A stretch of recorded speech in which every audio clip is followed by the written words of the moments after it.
내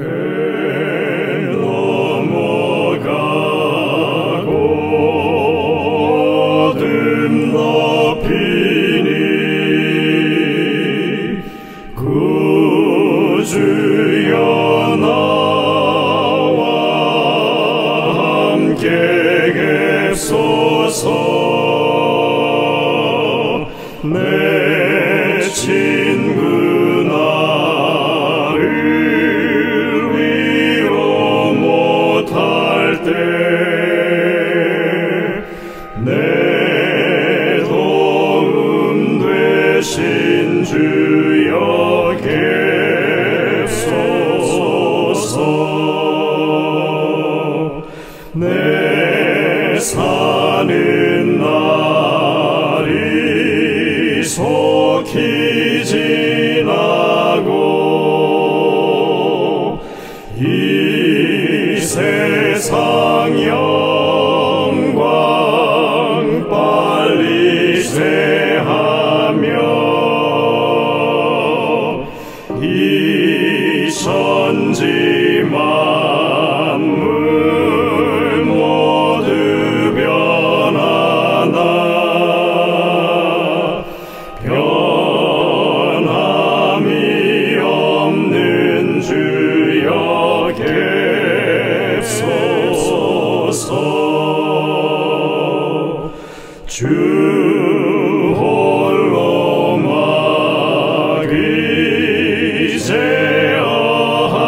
막이제어하시니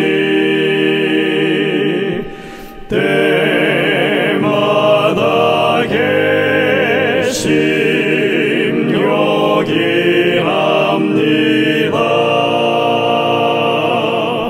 주같이 누가 보하리까.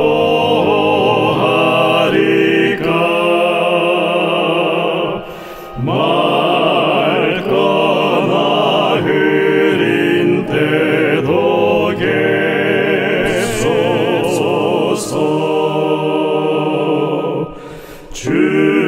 주께서 나와 함께 계시면 원수의 세력 두려움 없도다. 사망의 솜이 어디 있느뇨. 내 승리 되신 주여 계소서.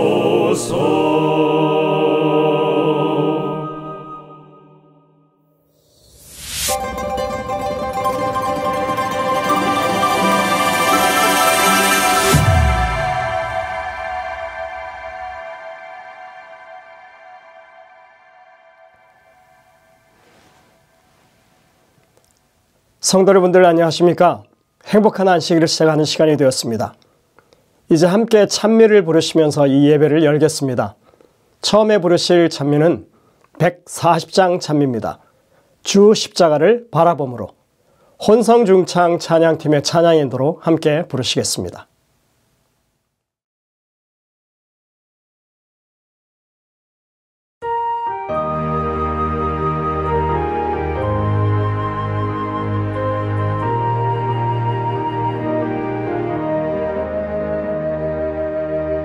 주 십자가를 바라봄으로 새 생명 모두 얻겠네. 이 세상 영광을 버리고 다만 십자가 바라봅시다.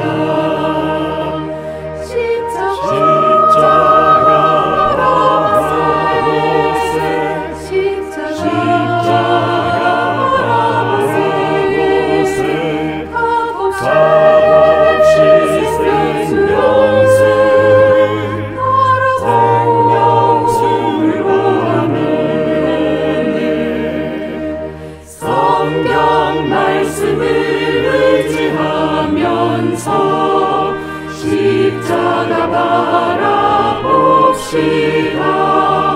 늘 기도하면서 사는 자 마귀 시험에 들지 않겠네.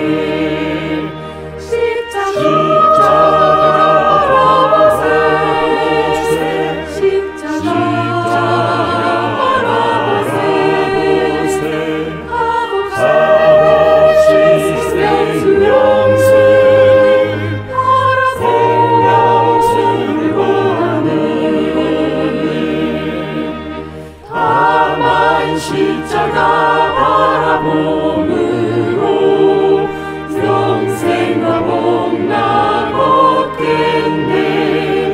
이 세상 시험을 당할 때 바라봄으로 힘을 얻겠네. 십자가 바라보세. 십자가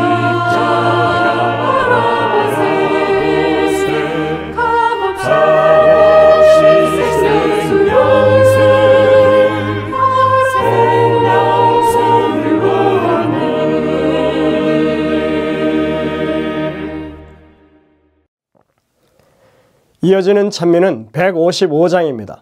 큰 심판을 열고 혼성중창 찬양팀의 찬양 인도로 함께 부르시겠습니다.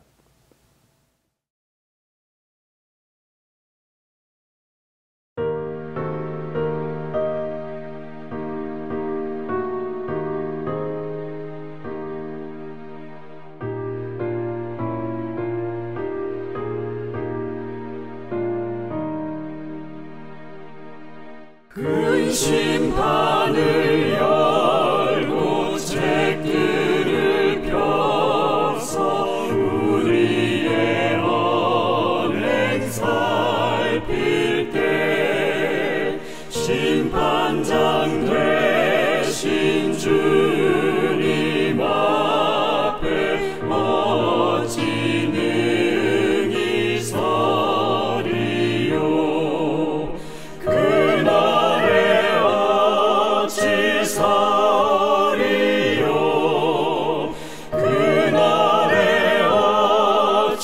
서리요. 예비치 않고 어찌 설까. 죄악을 벗어야 하겠네.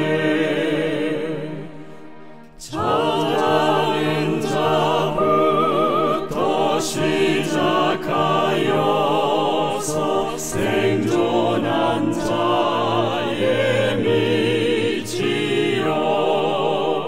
주님의 기록책에 따라 판결함을 받으리. 그날에 어찌 서리요. 그날에 어찌 서리요. 예비치 않고 어찌 설까. 죄악을 벗어야 하겠네. 무죄악이 모두 드러난 후에 마지막 판결 내리면 호소할 길이 없으리니 어찌 능히 서리요. 그날에 어찌 서리요. 그날에 어찌 서리요. 예비치 않고 어찌 설까. 죄악을 벗어야 하겠네.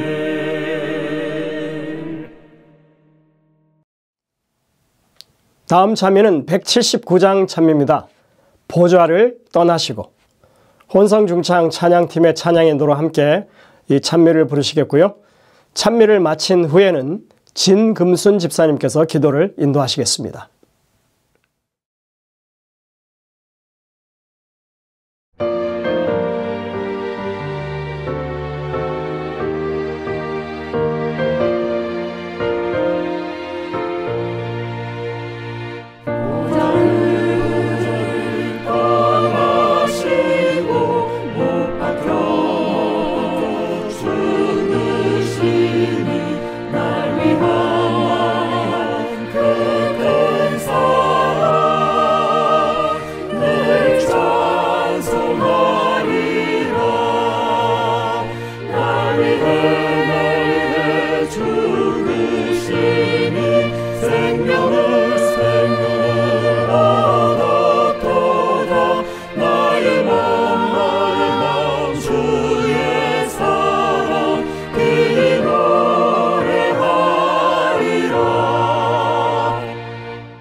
하늘 계신 아버지, 거룩한 안식일이 시작되는 이 시간, 주님 앞에 예배드릴 수 있는 은혜를 주심에 감사드립니다.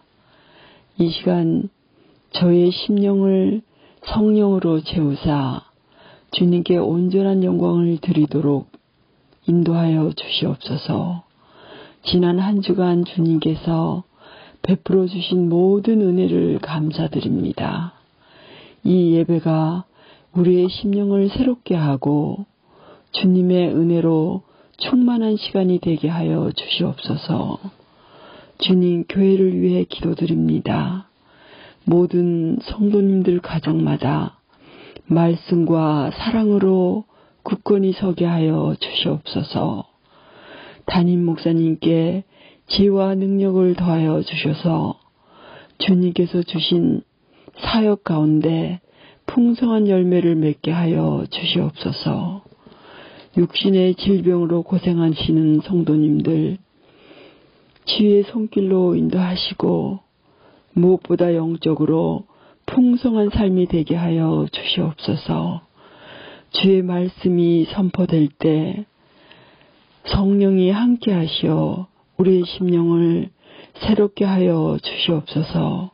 이 모든 말씀을 우리를 사랑하시는 예수 그리스도 이름으로 감사 기도드립니다. 아멘.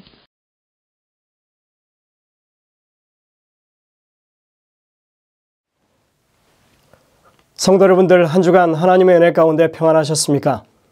오늘 이 안식일 하나님의 베푸시는 큰 사랑 가운데 여러분들이 진정한 쉼을 얻고 또 기쁨을 누리는 그런 귀한 안식일 되시기를 간절히 바랍니다. 여러분들의 기도 덕분에 많이 좋아졌습니다. 그리고 훨씬 더 이렇게 활력이 생기는 상황입니다. 아직도 감기 때문에 많이 고통당하는 분들이 계십니다. 여러분들 그분들의 회복을 위해서 기도해 주시고 모두가 다 이 어려운 시기가 빨리 지나갈 수 있도록 그렇게 되기를 간절히 바랍니다. 2025년 한 해를 여러분들이 시작하면서 마음에 새겼던 그런 각오와 다짐을 다시 한번 되새기게 되시기를 바랍니다. 우리가 이 한 해를 어떻게 더 주님을 높이고 주님의 사업에 헌신할 것인지 우리 스스로를 다시 한번 돌아보는 그런 귀한 안식일이 됐으면 좋겠습니다.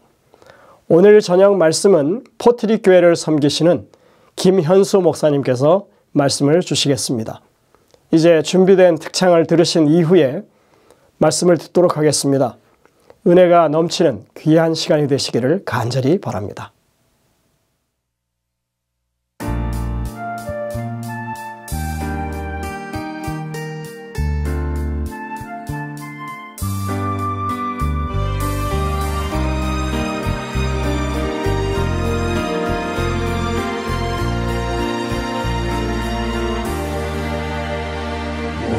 생활 주님과 항상 함께하기 나는 원하네. 주님만 나에게 만족 준다네. 내 앞길 인도해 주시니 고통 당해도 두려움 없다네.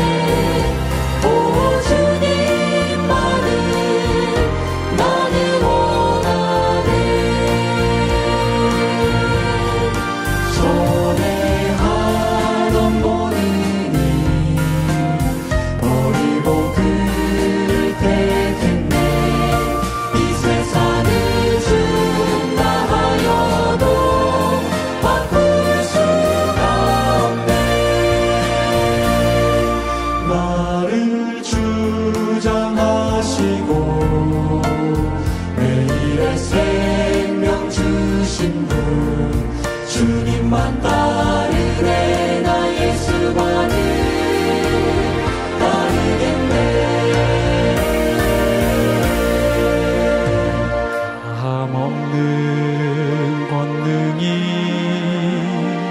온 하늘과 온 땅과 우주에 주의 존귀하심 나타내지만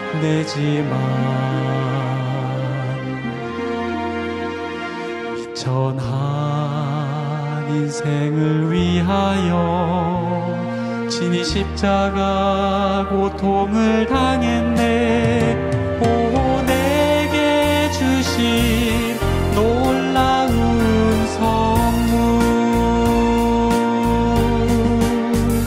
주님 나를 택하니 나도 그를 택했네.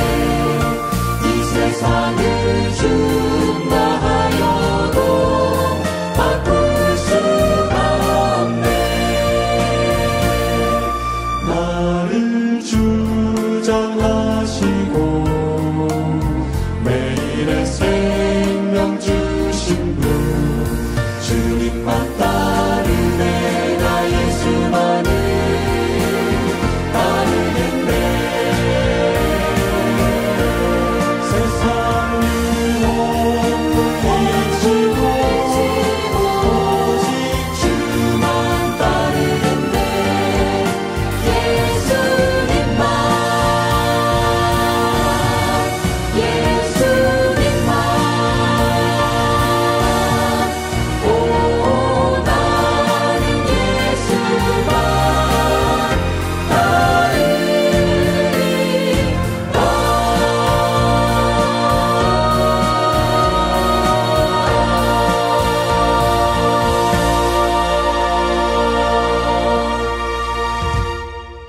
안녕하십니까? 새해 복 많이 받으세요. 새해 들어서 첫 번째 여러분께 인사를 드립니다. 하나님의 크신 축복과 은혜가 오늘 이 시간 저와 또 듣는 여러분들과 우리 모두에게 함께하여 주시옵기를 간절히 소망합니다. 오늘은 다니엘서를 통해 우리가 배워야 할 것 함께 살펴보기를 원합니다. 우리 마태복음 24장 15절 말씀 제가 봉독해 드리겠습니다. 그러므로 너희가 선지자 다니엘이 말한 바 멸망에 가증한 것이 거룩한 곳에 선 것을 보거든 읽는 자는 깨달을진저.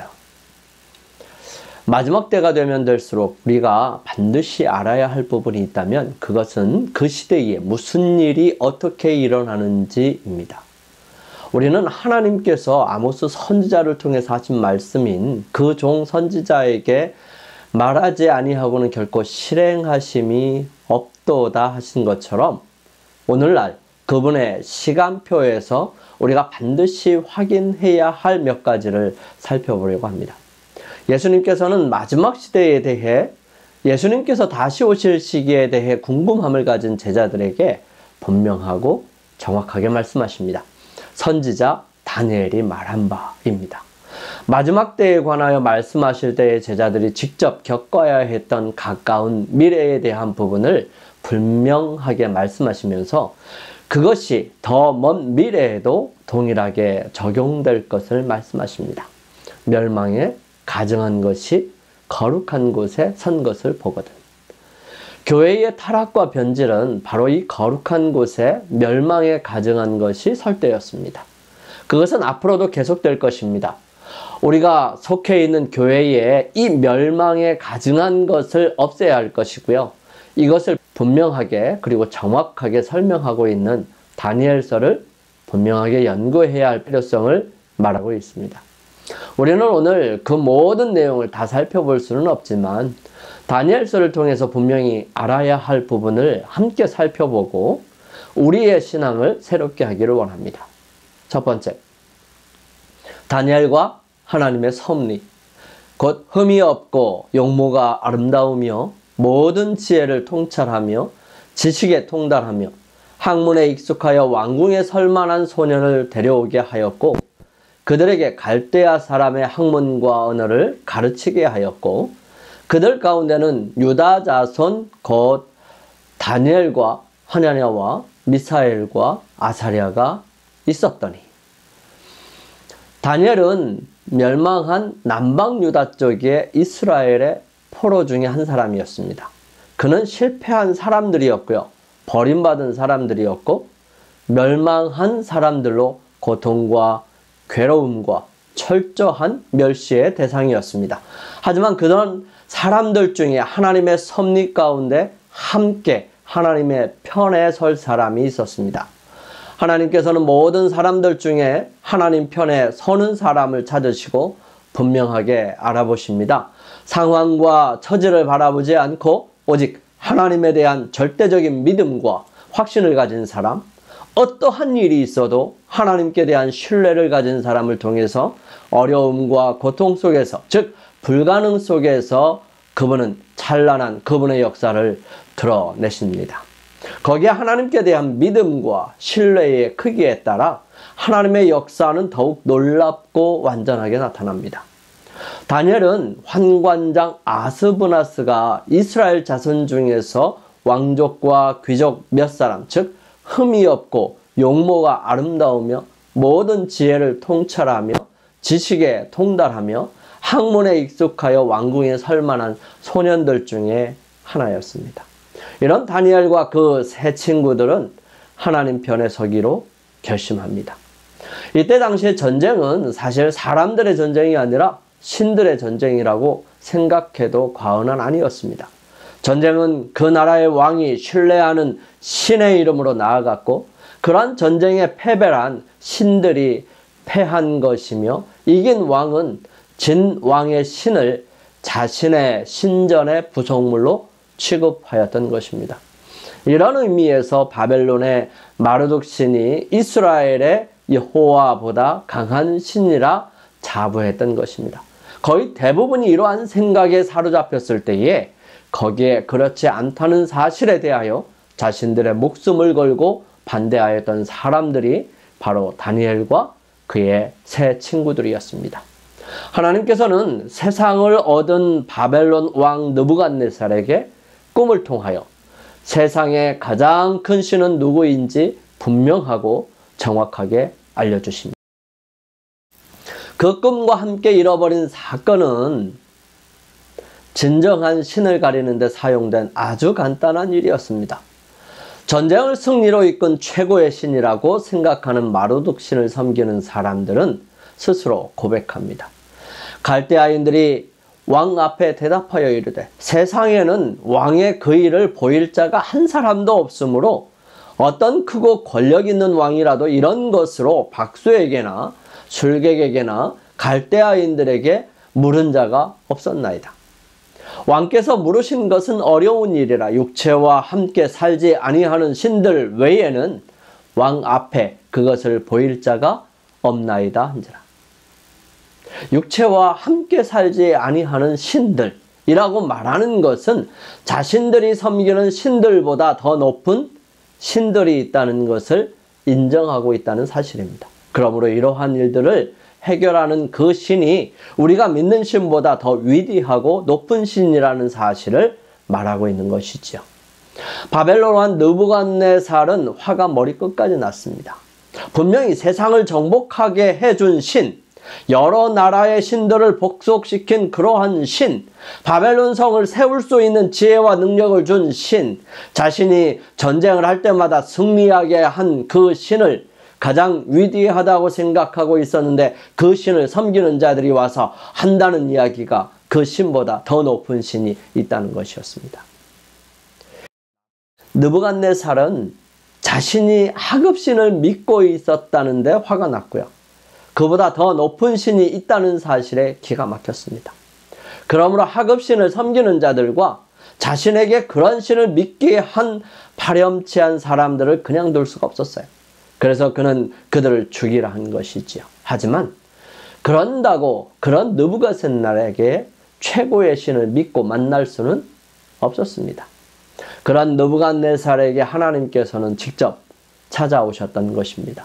최고의 신, 온 우주를 창조하신 하나님, 온 우주를 다스리시며 통치하시는 분은 느부갓네살이 연약한 인간이기에 그분이 직접 찾아오신 자비로우신 분이십니다. 그분은 꿈을 통하여 느부갓네살에게 당신이 어떤 분이신지를 알려주시며 그분을 믿는 사람들에게 어떤 축복이 되는지를 알게 하시기를 원하셨습니다. 그리하여 다니엘을 통하여 그 꿈을 알게 하셨고 그 꿈의 내용은 뜨인 돌과 그 돌이 이룬 태산에 있었습니다. 느부갓네살은 고백합니다. 왕이 대답하여 다니엘에게 이르되 너희 하나님은 참으로 모든 신들의 신이시오 모든 왕의 주제시로다. 내가 너희 이 은밀한 것을 나타내었으니 내 하나님은 또 은밀한 것을 나타내시는 이시로다. 느부갓네살은 분명하게 보았습니다. 신들의 신이 누구이며 모든 왕들을 통제하고 다스리시는 분이 누구이신지를 말입니다. 다니엘 2장에 나오는 느부갓네살이 꾼 꿈의 핵심은 하나님께서 이 세상을 다스리신다는 사실과 그런 하나님께 대한 순종과 거절의 결과 그리고 그 끝에 관한 이야기로 바로 심판이었다는 것입니다. 어떤 심판입니까? 그 심판을 분명하게 이해하는 데 필요한 부분은 다니엘은 기술합니다. 세상 역사를 주관하시는 분은 바로 하나님이시죠.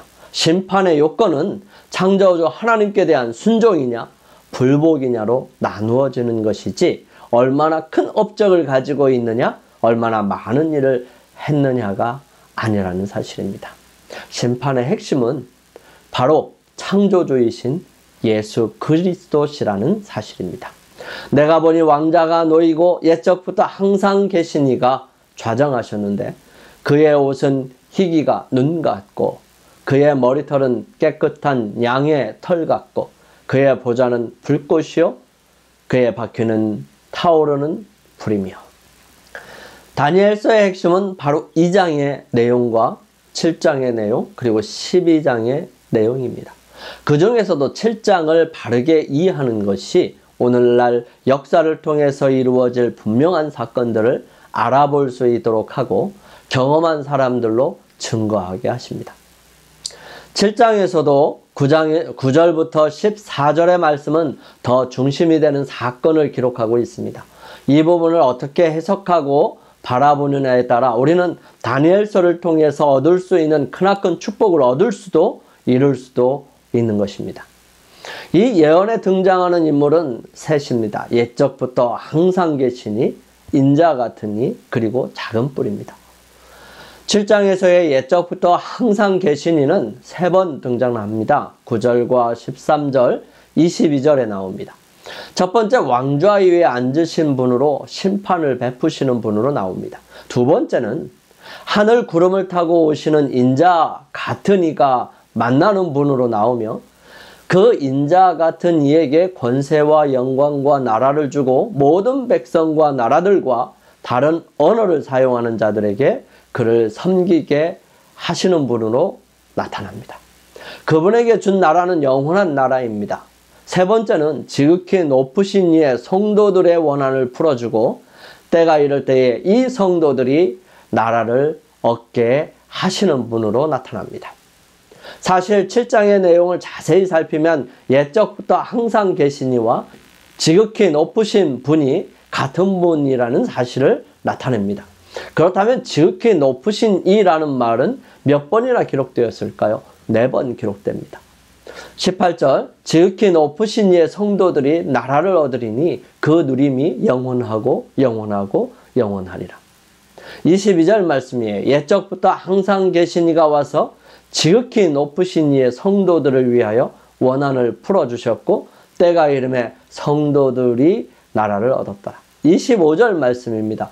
그가 장차 지극히 높으신 이를 말로 대적하며 또 지극히 높으신 이의 성도를 괴롭게 할 것이며 그가 또 때와 법을 고치고자 할 것이며 성도들은 그의 손에 붙임 바 되어 한 때와 두 때와 반 때를 지내리라. 27절 마지막으로 나라와 권세와 온 천하 나라들의 위세가 지극히 높으신 이의 거룩한 백성에게 붙임 바 되리니 그의 나라는 영원한 나라라. 모든 권세 있는 자들이 다 그를 섬기며 복종하리라. 이 지극히 높으신 이는 하나님, 즉 아들을 보내신 아버지로서의 모습을 의미합니다. 보라, 내가 잉태하여 아들을 낳으리니 그 이름을 예수라 하라. 그가 큰 자가 되고 지극히 높으신 이의 아들이라 일컬어질 것이요 주 하나님께서 그 조상 다윗의 왕위를 그에게 주시리니 영원히 야곱의 집을 왕으로 다스리실 것이며 그 나라가 무궁하리라. 인자 같은 이는 예수님이세요. 이분이 아버지 하나님께로부터 권세를 받은 때는 언제일까요? 내가 또 밤 환상 중에 보니 인자 같은 이가 하늘 구름을 타고 와서 옛적부터 항상 계신 이에게 나아가 그 앞으로 인도되매 그에게 권세와 영광과 나라를 주고 모든 백성과 나라들과 다른 언어를 말하는 모든 자들이 그를 섬기게 하였으니 그의 권세는 소멸되지 아니하는 영원한 권세요 그의 나라는 멸망하지 아니할 것이니라. 이때 비로소 예수님께서 십자가에서 달려 돌아가시고 부활하셔서 하늘에 가셨을 때가 아닐까 합니다. 예수님께서 나와 말씀하여 이르시되 하늘과 땅의 모든 권세를 내게 주셨으니 하나님께서는 이미 예수님께 모든 권세를 주셨어요. 그리고 그것을 받으시고 예수님께서는 이 땅에 다시 오셨습니다. 그리고 제자들과 약 40여일의 시간을 보내고 난 다음에 그분은 마지막으로 승천하실 때 이 제자들에게 하신 말씀이기 때문에 그분은 이미 받으셨다는 사실이에요. 그래서 예수님께서는 십자가에 달려 돌아가시고 그리고 난 다음에 부활하셔서 하늘에 가셨을 때 그때 이 모든 권세를 받으신 것입니다. 또 내가 크고 흰 보좌와 그 위에 앉으신 이를 보니 땅과 하늘이 그 앞에서 피하여 간데없더라. 또 내가 보니 죽은 자들이 큰 자나 작은 자나 그 보좌 앞에 서 있는데 책들이 펴 있고 또 다른 책이 펴졌으니 곧 생명책이라. 죽은 자들이 자기 행위를 따라 책들에 기록된 대로 심판을 받으니. 여기서 보면 책들이 펴져 있고요. 또 다른 책이 펴졌다는 것은 2개 이상의 책과 또 다른 책이니까 적어도 3개의 다른 책이 있다는 것을 의미합니다. 이름이 나온 책이 단수로 표현되어 있는 것을 보면 같은 책들이 여러 권이 아니라 책은 한 권이고 2가지 이상의 다른 책들이 있음을 암시하는 내용이죠. 심판이 베풀어지는데 책들이 놓여 있습니다. 이 책은 생명책과 기념책과 죄의 책입니다.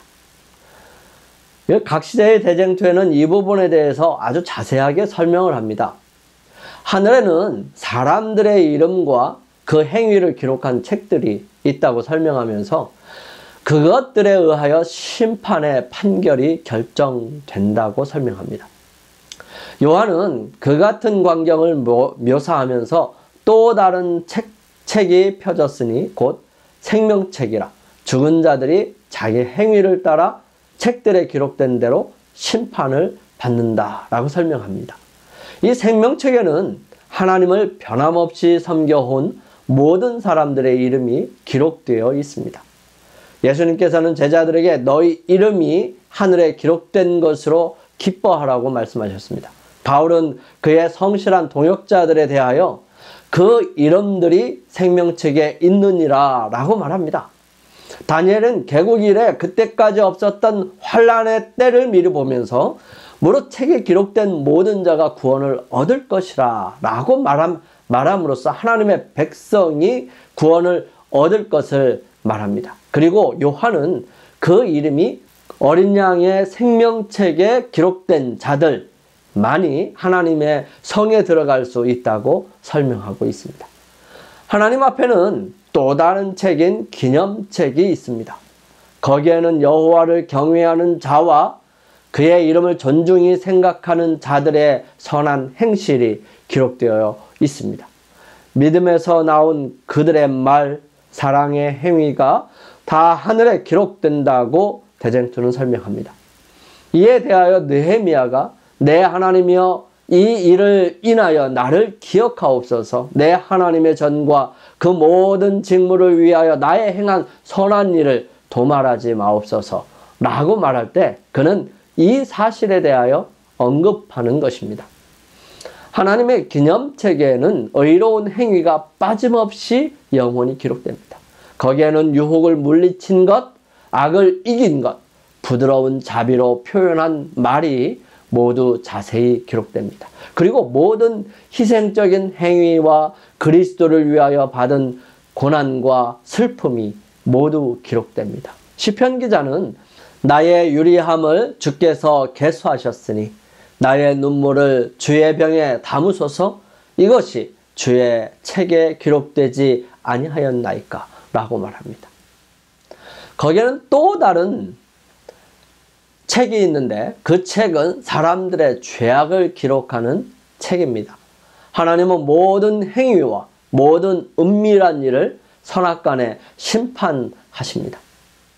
구주께서는 사람이 무슨 무익한 말을 하든지 심판날에 이에 대하여 신문을 받으리니 내 말로 의롭다함을 받고 내 말로 정죄함을 받으리라고 말씀하십니다. 은밀한 목적과 동기도 실수함이 없는 기록에는 빠질 수 없습니다. 왜냐하면 하나님께서는 어두움에 감추인 것들을 드러내고 마음의 뜻을 나타내시기 때문입니다. 보라, 이것이 내 앞에 기록되었으니 내가 잠잠치 아니하고 반드시 보응하되 너희의 죄악과 너희 열조의 죄악을 함께 하리라 라고 이사야 선지자를 통해서 말씀하십니다. 예수님께서 이 땅에 계실 때에 말씀하셨습니다. 아버지께서 아무도 심판하지 아니하시고 심판을 다 아들에게 맡기셨으니. 그러면 이때 예수님께서 중심이셔서 그 심판을 이끌어 가신다는 사실이에요. 그것을 옛적부터 항상 계신 그분이 그 심판에 대하여 아들이 어떻게 심판하는지 보시는 것이죠. 이 심판은 어떤 심판이냐 하는 것이 논란이 되는데요. 이것은 다니엘 7장 25절에서 27절의 말씀을 보면 누구나 이해할 수 있는 순서들과 내용들이 기록되어 있으므로 우리는 금방 이해할 수 있습니다. 이 다니엘 7장의 심판은 작은 뿔과 관련해서 성도들과 세상 역사의 끝에 관한 부분입니다. 그러므로 심판에 대한 분명한 인식은 참으로 중요하지요. 그가 장차 지극히 높으신 이를 말로 대적하며 또 지극히 높으신 이의 성도를 괴롭게 할 것이며 그가 또 때와 법을 고치고자 할 것이며 성도들은 그의 손에 붙임받으여 한때와 두때와 반때를 지내리라. 그러나 심판이 시작되면 그는 권세를 빼앗기고 완전히 멸망할 것이요 나라와 권세와 온천하 나라들의 위세가 지극히 높으신 이의 거룩한 백성에게 붙임 바 되리니 그의 나라는 영원한 나라이라. 모든 권세 있는 자들이 다 그를 섬기며 복종하리라. 이 작은 뿔이 한때와 두때와 반때, 즉 1260일이 지나고 난 다음에 심판이 시작된다는 것입니다. 이 심판이 시작될 때, 즉 심판 중에 있을 때 그때에 작은 뿔이 존재한다는 것이죠. 그리고 난 다음에 나라와 권세와 온천하 나라들의 위세가 지극히 높으신 이의 거룩한 백성에게 붙임 바 된다는 것입니다. 결국 심판은 마지막 때의 사건 중에 하나라는 사실입니다. 그것은 2300주야의 끝인 1844년 이후에 심판이 시작되며 이 사건은 성소정결이라는 큰 주제와 연결됩니다. 즉 죄로 인하여 하늘의 성소가 정결하게 되는 것, 즉 우리 사람들을 향한 정결 사업이 이루어지는 것으로 이것을 심판이라고 말씀하시는 것입니다. 왜냐하면 심판은 죄가 무엇인지를 알려주고 죄를 지은 자들이 어떤 결과를 얻는지를 분명하게 설명하는 것이기 때문입니다. 그러므로 다니엘서는 우리에게 심판이 무엇인지, 그 중심에는 누가 계시는지, 그래서 심판의 결과들은 어떻게 될 것인지에 대한 분명한 인식을 가질 수 있게 합니다. 그러면 우리는 어떻게 살아가야 할까요? 다니엘서는 그 부분에 대해 아주 분명하게 우리에게 제시합니다. 세 번째로 그 심판을 바로 이해할 수 있도록 해주는 것이 지혜라는 사실입니다. 그때에 내 민족을 호위하는 큰 군주 미가엘이 일어날 것이요 또 환란이 있으리니 이는 개국 이래로 그때까지 없던 환란일 것이며 그때에 내 백성 중 책에 기록된 모든 자가 구원을 받을 것이라. 땅의 티끌 가운데서 자는 자 중에서 많은 사람이 깨어나 영생을 받는 자도 있겠고 수치를 당하여서 영원히 부끄러움을 당할 자도 있을 것이며 지혜 있는 자는 궁창의 빛과 같이 빛날 것이요 많은 사람을 옳은 대로 돌아오게 한 자는 별과 같이 영원토록 빛나리라. 다니엘서를 기록한 다니엘에게 하나님께서는 말씀하십니다. 세상에 많은 사람들이 심판의 결과를 받게 될 것이다. 그러나 거기서 지혜 있는 자와 많은 사람을 옳은 대로 돌아오게 한 자들이 있을 것이다. 그들은 빛날 것이다. 영원히 빛날 것이다 하십니다. 우리는 심판을 바로 이해하고 세상 많은 사람들에게 그 심판에 대해 바르게 인식하고 바라볼 수 있도록 도와야 합니다. 마지막 때, 즉 개국 이래 환란이 있을 것인데 이러한 환란이 지나가고 거기서 구원을 얻을 사람이 있는데 그 사람들은 책에 기록된 사람들이 구원을 얻을 것이라고 말씀하십니다. 이 책은 생명책이죠. 이때 구원을 얻게 하기 위해서 많은 사람들이 구원을 얻기 위해서는 분명한 심판에 대한 기별과 그 심판에서 살아남을 수 있는 방법들을 알려주는 것이 사명으로 주어질 것입니다. 그것이 바로 우리가 힘있게 전해야 할 새 천사의 기별입니다. 요한계시록 14장의 내용은 이 땅에 사는 모든 사람들에게 전할 영원한 복음이 있다고 말합니다. 또 보니 다른 천사가 공중에 날아가는데 땅에 거주하는 자들 곧 모든 민족과 종족과 방언과 백성에게 전할 영원한 복음을 가졌더라. 세상 모든 사람들에게 전해줄 영원한 복음, 그것은 새 천사들의 전하는 복음입니다. 그가 큰 음성으로 이르되 하나님을 두려워하며 그에게 영광을 돌리라. 이는 그의 심판의 시간이 이르렀음이니 하늘과 땅과 바다와 물들의 근원을 만드신 이를 경배하라 하더라. 또 다른 천사 곧 둘째가 그 뒤를 따라 말하되 무너졌도다 무너졌도다 큰 성 바벨론이요 모든 나라에게 그의 음행으로 말미암아 진노의 포도주를 먹이던 자로다 하더라.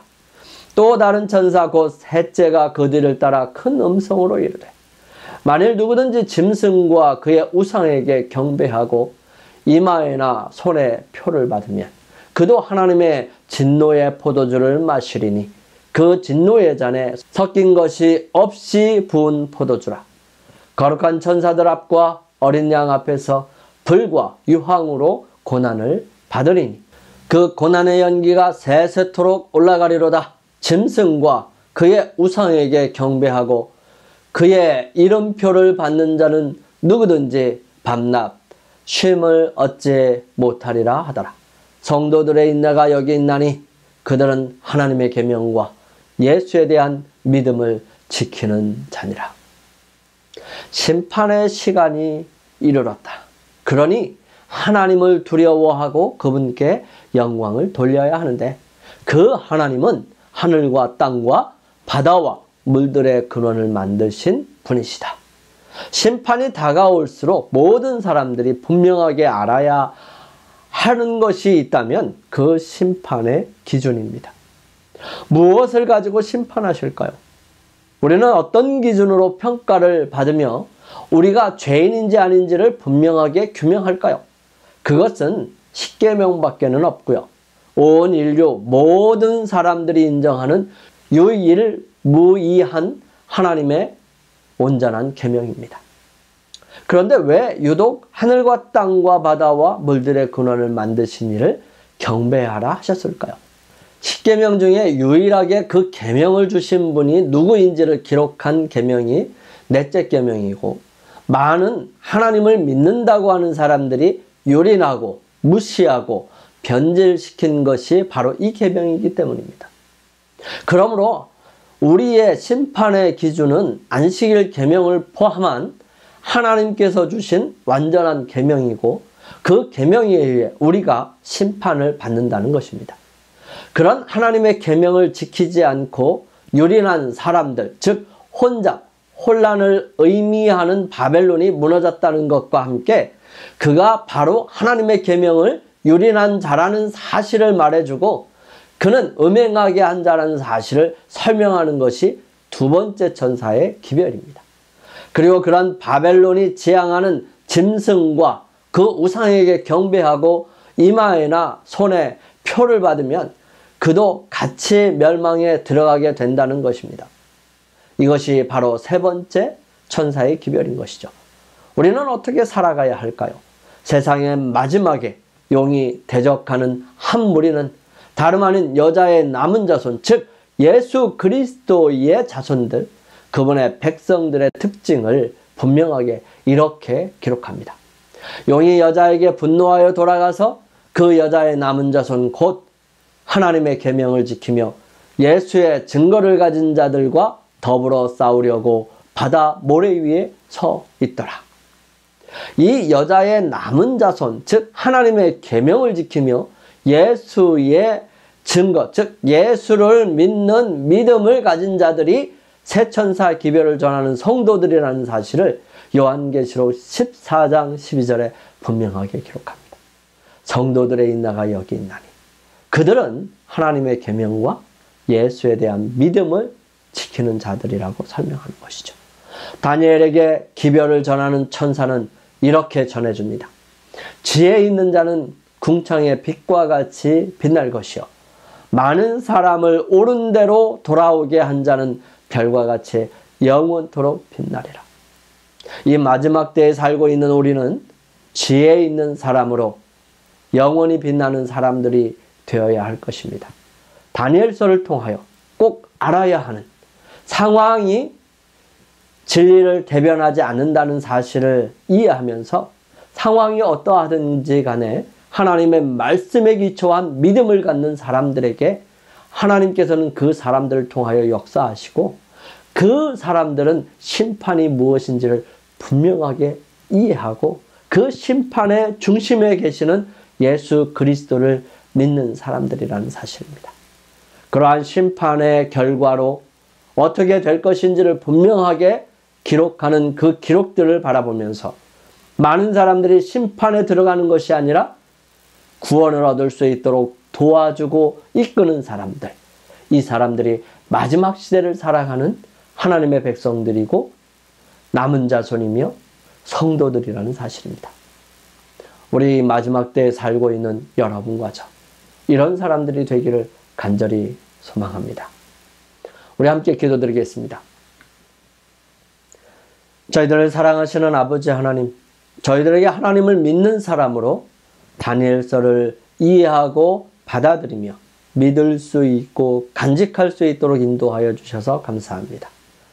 주님, 저희들 살아가면서 오직 이런 주님의 백성으로 생명책에 기록된 사람으로 영원히 빛날 지혜로운 사람으로 또 옳은 대로 사람들을 이끄는 사람으로 살기를 원하오니 오카로가신 아버지 하나님, 저희들을 이끌어 주시며 역사하여 주시고 끊임없이 함께하여 주셔서 인도하여 주셔서 그 일들이 우리들의 삶을 통하여 이루어질 수 있도록 도와주시옵소서. 사랑의 아버지 하나님, 주님의 거룩하신 은혜가 저희 모두에게 함께 하시기를 간절히 소망합니다. 그들을 위하여 기도하고 저희들이 어떤 사람이 되어야 할지를 생각하며 기도할 때마다 주님께서 역사하시고 주님께서 붙드시며 주님께서 이끄심으로 온전히 주의 거룩하심을 맛볼 수 있도록 인도하여 주옵시기를 우리 주님 예수 그리스도의 이름으로 간절히 기도드립니다. 아멘.